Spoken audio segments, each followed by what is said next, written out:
second. ভাই আমার কিছু সদাই দেন ছে কি কি সদাই দিতাম? একটা আপডেটের মজু দেন আর একটা বেনশনের প্যাকেট দেন।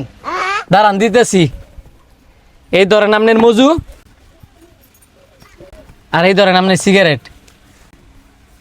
আল্লাহ আমি তো মানে ব্যক্তি হয়েছি, আপনার বিল কত হয়েছে? 440 টিয়া। আচ্ছা আমি এটা এনে রাখলাম, আমি টিয়াটা লই আইতেছি।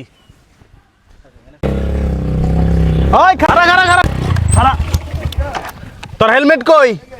স্যার হেমলেট তো বলে বাসায় রেখে আসছি স্যার। তোর জরিমানা হয়েছে 500 টাকা, তাড়াতাড়ি বাই কর।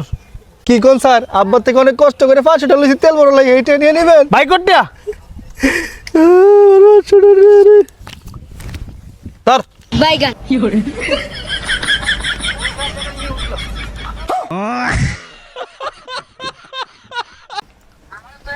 এই ধরেন ভাই 500 টাকা, আপনার 440 টাকা রেখে 60 টাকা ফেরত দেন। এই ধরেন 60 টিয়া।